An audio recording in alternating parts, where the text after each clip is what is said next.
Ken, we are right in the middle of it. We are right near the eye wall of the storm. We've seen multiple lightning flashes as the storm is coming ashore, which is pretty rare. We continue to follow our breaking news of a shooting at the UMMC camp, right outside the UMC campus, where 2 small children were injured. One was shot in the torso, a 3-year-old. The other was shot in the leg, a 1-year-old. They are looking for a black Nissan sedan with a Canon tag, paper tag on it. That's what they're looking for right now, and they have a lot of law enforcement agencies out there looking for a suspect. And he continues to want to build off of the success that he says they've already seen. Yep, and that's why they're holding theirs together. Their views have relatively aligned this whole time. And all right, welcome to Super Saturday, everyone, in Tuscaloosa, Alabama. I'm TJ Wary with Andrew Harrison. A big day of college football in Mississippi. All that is left is a shell of charred wood, and in this window is what used to be the living room.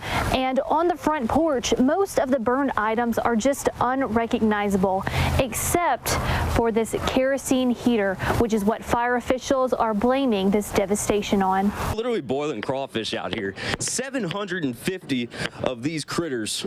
Look at them.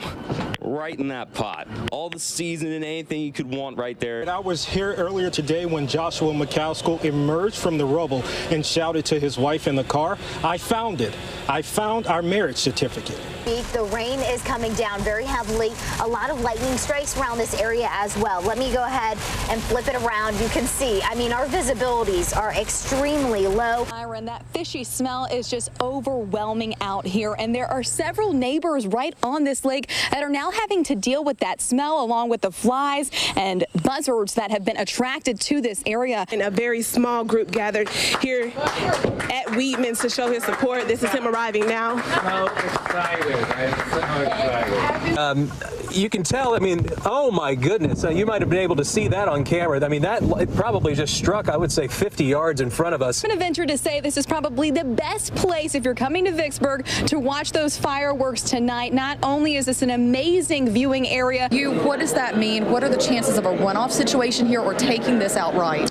You know, I think the likelihood of a runoff is very great. We've expected that throughout this campaign. We knew that 6 good candidates in this race. Bailey's main form of transportation is his wheelchair, so if it's difficult for a car to drive on, it's near impossible for him.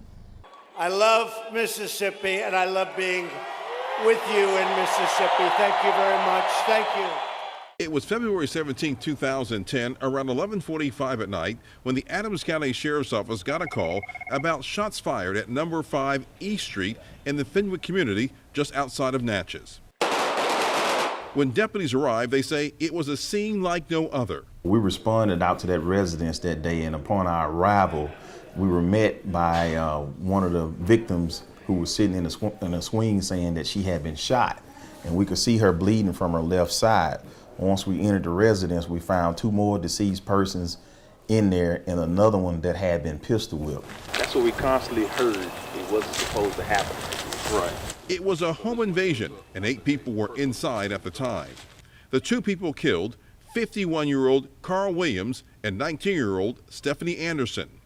Investigators believe Williams was the target because he recently won a lawsuit and was known to carry around a lot of cash. 3 masked gunmen attacked everyone inside the home. And when they came there, 2 of them knocked on the front door, and after the people wouldn't open it, they forced their way in while another gunman waited at the back. As they forced their way in, it is believed that one of the 8 individuals who were already in that residence attempted to pull some type of weapon, and that's when the masked gunman went to firing. Matter of fact, when we opened the door, we had to push his legs out the way. Because he was already dead. Yeah, he was laying here dead. That's when people started hopping out of windows and running down the street, trying to run into the woods to get away from the gunman. The sheriff says this case has stalled because some witnesses have died and others just won't talk. We've interviewed 29 different persons of interest since this incident occurred, and the people are scared. The witnesses are scared. A lot of work went into this case here. The Sheriff's Department, along with the family of Carl Williams, is now offering a $5,000 reward for information that leads to the arrest and conviction of those responsible for the murders. This is very hard. My kid's grandfather was taken, my father was taken, my grandmother's son was taken, my aunt's brother was taken. So please come forward. It's been a long time, and we need closure behind this, and most important, justice has to be served. Carl Williams' mother says she's been devastated by what happened, and it's been very difficult not having any answers. I had to go to the doctor and almost lost my mind. And if I hadn't prayed and had God in my life, I would have been dead, because I couldn't live with what had happened and how it happened. And we still doesn't know who did it, but within my prayer, I believe the Lord's going to answer and going to give us comfort in this. I really do. You can clearly see the bullet hole where it went through it and killed Stephanie. It's a case the sheriff doesn't plan to give up on. He believes the suspects are still in the area. Do you believe the people who did this are still in the area? I do. I most certainly believe they're here, and we know who they are, but knowing and proving is two different things. And that's why we need the community's help. We need those individuals to step up to the plate, give us the keys that we need to close this case and bring justice to these families that were involved in this, who lost loved ones during this incident. We had it, and they knew they wanted to get it. Justice that the sheriff is determined to deliver. These killers think that they're free, but one thing about the staff here at ACSO is we will hunt you to the ends of the earth, and that's what our plans are. Regardless of whether the information comes now or later, I want the killers to know that we hadn't forgotten about you, and we do plan on seeing you really soon.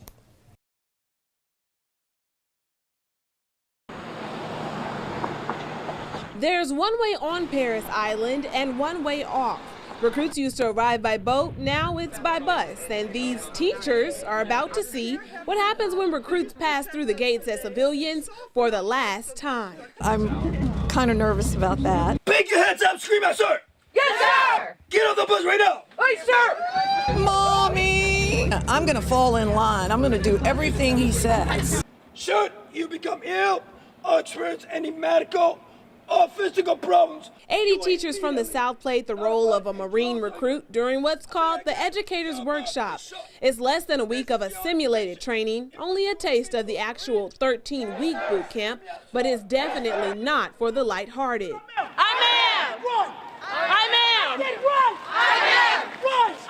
From making the first and only call home. Thank you for your support. Goodbye for now.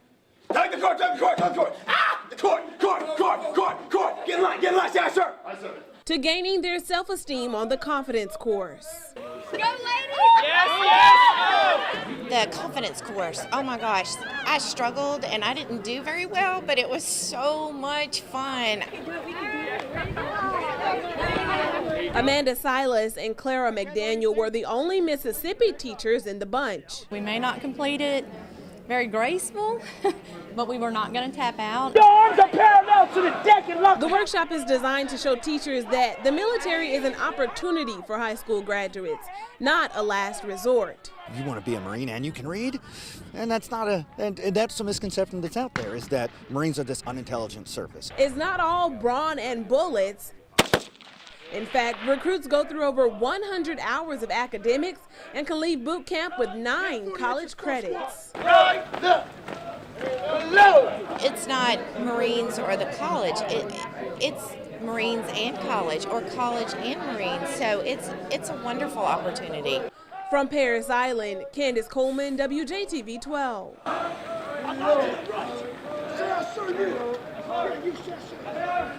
That's it, brother. Third one, fourth one from the top. Can you read it? J.B. Hall is a Korean vet, retired Jackson police officer, and most importantly, my papa. He, like many of these vets, joined the Army to see life outside of Smith County.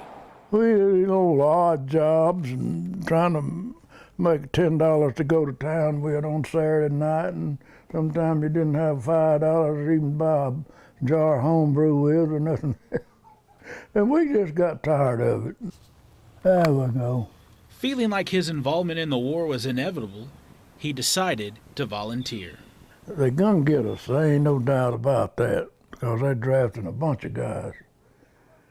And I says, if we volunteer, this is me thinking now, we might have a better chance maybe of going to Europe.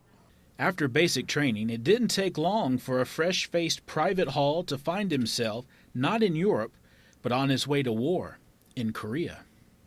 Riding along there, and there's a big sign right on the side of the road. You are now crossing the 38th parallel. I said, damn, I've done gotten Korea here all of a sudden. He was stationed with the 25th Division along a combat defense line. It only took a few weeks before he experienced the brutality of war. They were down on our hands and knees. And all of a sudden, they come alive on the backside. And the old commander back where we started, get the hell off of that place. Get away from up there. Come on down here. And before he got through, we were halfway down that. Luckily, the North Koreans' concussion grenades only stunned the squad. That was only one of many close calls as his company was sent to a now legendary battlefield. Moved from there up to the Heartbreak Ridge. Easing along there, and I heard this round come in, when I hit the ground. That thing, when I went to hit the ground, about 5 meters the door from me, kaboom! Never did go off. That's a good feeling. A feeling that has remained with an old soldier for a lifetime. The war soon ended, and my grandpa went back to work, married my grandmother, raised my dad and aunt, and became one of many veterans that we love and honor on this Veterans Day. For WJTV 12, I'm Sergeant J.B. Hall's grandson, Drew Hall.